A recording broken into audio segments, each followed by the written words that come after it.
தொகுதி மறுவரையறை தொடர்பாக பிரதமர் நரேந்திர மோடிக்கு முதலமைச்சர் விஜய் கடிதம் எழுதியுள்ளார். தமிழக சட்டமன்றத்தில் நிறைவேற்றப்பட்ட தீர்மானத்தை பரிசீலித்து உரிய அரசியலமைப்பு சட்ட திருத்தத்தை மேற்கொள்ள வேண்டும் என்றும் வலியுறுத்தியுள்ளார்.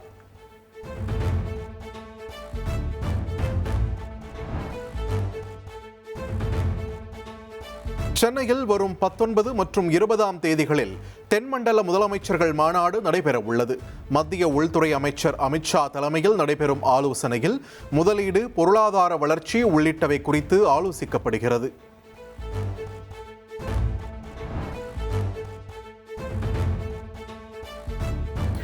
வெற்றி தமிழ்நாடு முதலீட்டாளர்கள் மாநாட்டை சென்னை கிண்டியில் முதலமைச்சர் விஜய் தொடங்கி வைத்தார். தமிழ்த்தாய் வாழ்த்துடன் முதலீட்டாளர்கள் மாநாடு தொடங்கிய நிலையில் அமைச்சர் கீர்த்தனா மற்றும் பல்வேறு நிறுவனங்களின் உயரதிகாரிகள் பங்கேற்றனர்.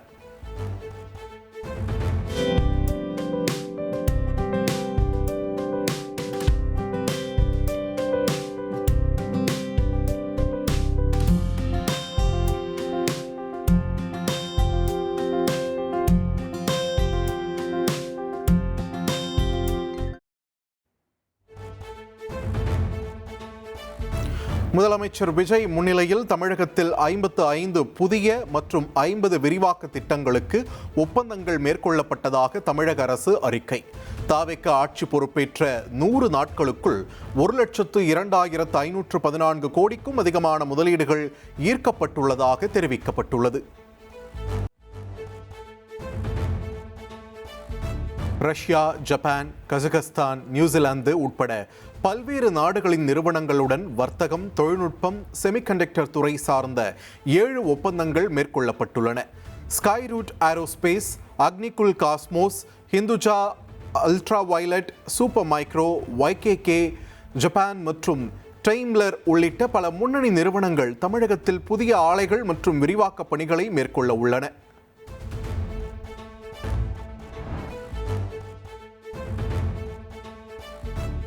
கடந்த ஜூலை மாதம் 20ஆம் தேதி தொடங்கிய நாடாளுமன்ற மழைக்கால கூட்டத்தொடர் நிறைவடைந்தது. மக்களவை, மாநிலங்களவை என இரு அவைகளும் தேதி குறிப்பிடாமல் ஒத்திவைக்கப்பட்டன. Convey my heartiest greetings to all the honorable members on the occasion of Independence Day and my best wishes for the festivals falling during the intersession period. I hope when we meet again, we shall do so with a renewed resolve to uphold the dignity of the August House and discharge our parliamentary responsibilities in the highest traditions of our democracy.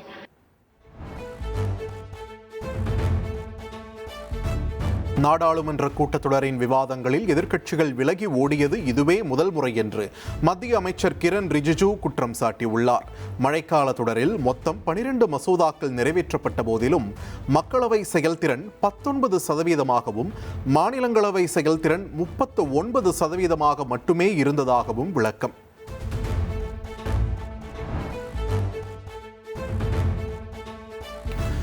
இந்தியாவின் குரலை ஒளிப்படுத்துவது நமது பணி என்று டெல்லியில் நடைபெற்ற காங்கிரஸ் கட்சியின் கூட்டத்தில் ராகுல் காந்தி தெரிவித்தார். மாணவர்களின் கருத்தை வெளிப்படுத்தப்பட விடாமல் மத்திய அரசு தடுத்ததாக அவர் குற்றம் சாட்டினார்.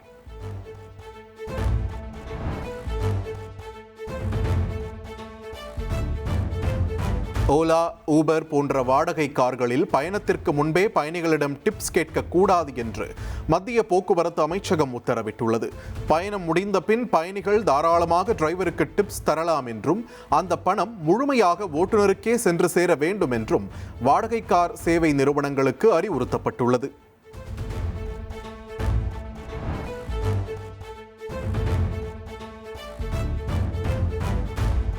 பாக்கெட்டின் முன்புறத்தில் அதிக சர்க்கரை, கொழுப்பு, சோடியம் குறித்து எச்சரிக்கை லேபிள் கட்டாயம் இடம்பெற வேண்டும் என்று உச்சநீதிமன்றம் தெரிவித்துள்ளது. மத்திய அரசு உத்தரவிடாவிட்டால் நீதிமன்றமே உத்தரவிடும் என்றும் எச்சரிக்கை விடுத்துள்ளது.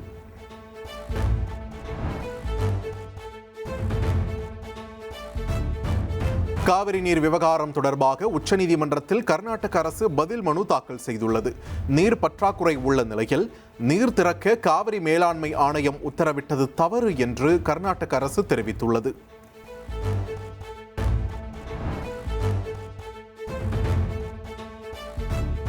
காவிரி நீர் விவகாரத்தில் உச்சநீதிமன்றத்தை நாட வேண்டும் என்று முன்னாள் அமைச்சர் துரைமுருகன் தெரிவித்துள்ளார். தமிழ்நாட்டின் நீர்ப்பாசன தேவைகளை கருத்தில் கொண்டு தமிழக அரசு சட்ட ரீதியான நடவடிக்கைகளை உடனடியாக மேற்கொள்ள வேண்டும் என்றும் வலியுறுத்தியுள்ளார்.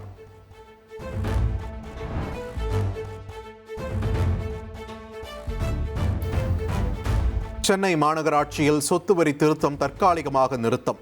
பழைய வரித்தொகையே தொடரும் என்று சென்னை மாநகராட்சி ஆணையர் சமீரன் தெரிவித்துள்ளார்.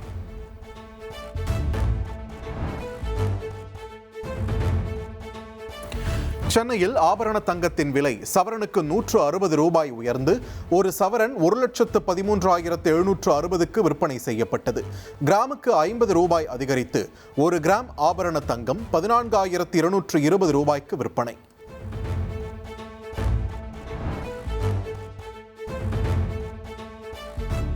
தமிழகத்தின் பல்வேறு பகுதிகளிலும் பரவலாக கனமழை பெய்தது. இதனால் வெப்பம் தணிந்து குளிர்ச்சியான சூழல் நிலவி வருகிறது.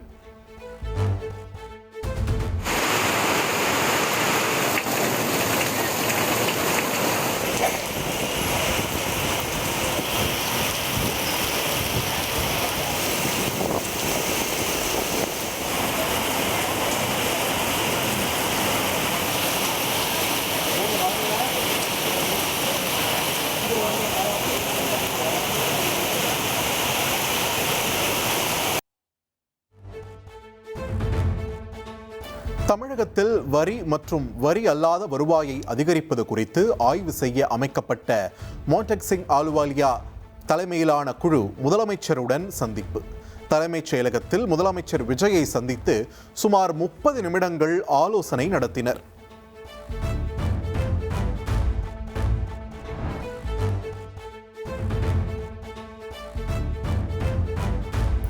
மருத்துவ படிப்பில் அரசு பள்ளி மாணவர்களுக்கான 7.5% இடஒதுக்கீட்டை 10% உயர்த்த நடவடிக்கை எடுக்கப்படும் என்று அமைச்சர் அருண்ராஜ் தெரிவித்துள்ளார்.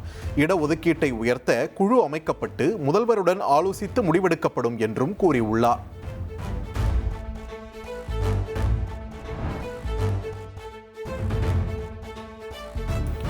காவிரி விவகாரம் தொடர்பாக அதிமுக சார்பில் போராட்டம் அறிவிக்கப்பட்டுள்ள நிலையில் சொந்த மாவட்டத்தை விட்டு வேறு மாவட்டத்திற்கு சென்று ஆர்ப்பாட்டத்தில் கலந்து கொள்ள இயலாது என்று எஸ்பி வேலுமணி, நத்தம் விஸ்வநாதன் இபிஎஸ்க்கு கடிதம். மாநில மாவட்ட பொறுப்புகள் மீண்டும் வழங்கப்படும் என்ற உறுதி என்னானது என்றும் கேள்வி எழுப்பியுள்ளனர்.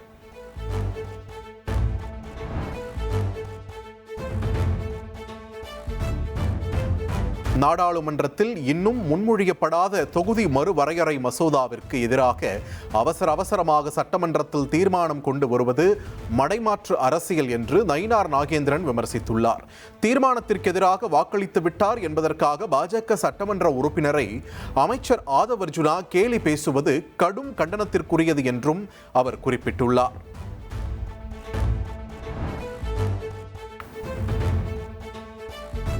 கோவை தனியார் கல்லூரியில் சக மாணவர்களால் அமுதன் என்ற மாணவன் கொலை செய்யப்பட்ட சம்பவம். ஏற்கனவே 5 பேர் கைது செய்யப்பட்டுள்ள நிலையில் மேலும் 3 பேர் கைது.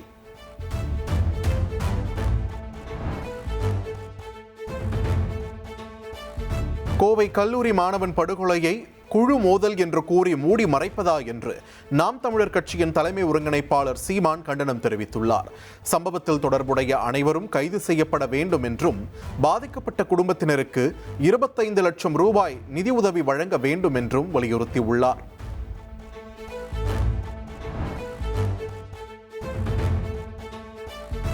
சிவகாசி அடுத்த நமஸ்கரித்தான் பட்டியில் உள்ள பட்டாசு ஆலையில் பயங்கர வெடி விபத்து.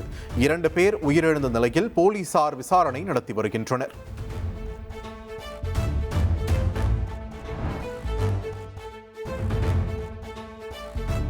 தாய்லாந்தில் இருந்து டெல்லி வந்த விமானத்தை இயக்கிய விமானி கஞ்சா போதையில் இருந்ததாக குற்றச்சாட்டு எழுந்த விவகாரம்.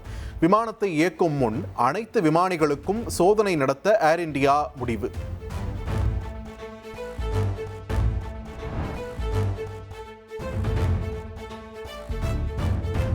மகாராஷ்டிர மாநிலம் நாந்தேடில் பஞ்சாப் மாநிலத்தின் முன்னாள் துணை முதலமைச்சர் சுக்பீர் சிங் பாதல் மீது ஒருவர் தாக்குதல் நடத்தியது பரபரப்பை ஏற்படுத்தியுள்ளது.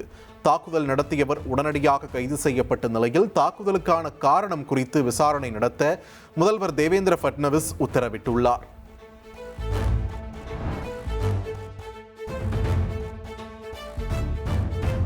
சுதந்திர தின விழாவை ஒட்டி அட்டாரி வாகா எல்லையில் அணிவகுப்பு ஒத்திகை தீவிரமாக நடைபெற்றது. ராணுவ வீரர்களின் சாகசங்கள் மற்றும் கலை நிகழ்ச்சிகள் அரங்கேற்றப்பட்டன.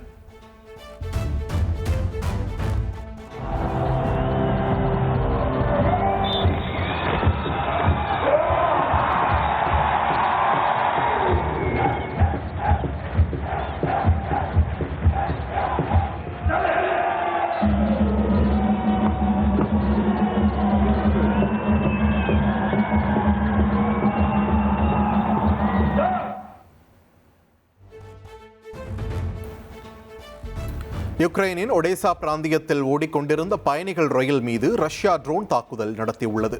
ரயில் ஓட்டுநரும் அவரது உதவியாளரும் சம்பவ இடத்திலேயே உயிரிழந்த நிலையில் பயணிகள் பத்திரமாக வெளியேற்றப்பட்டனர்.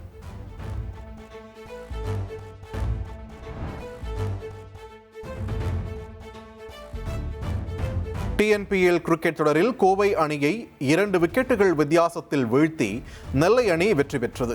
வெற்றி இலக்கான 163 ரன்களை 19.5வது ஓவரில் எட்டி த்ரில் வெற்றி பெற்றது. இனி செல்லும் இடமெல்லாம் செய்தி. தந்தி டிவியின் வாட்ஸ்அப் சேனலை ஃபாலோ பண்ணினா செல்ல இருக்கும் இடமெல்லாம் செய்தி. இதோ QR கோட் இப்பவே ஸ்கேன் பண்ணுங்க, ஃபாலோ பண்ணுங்க.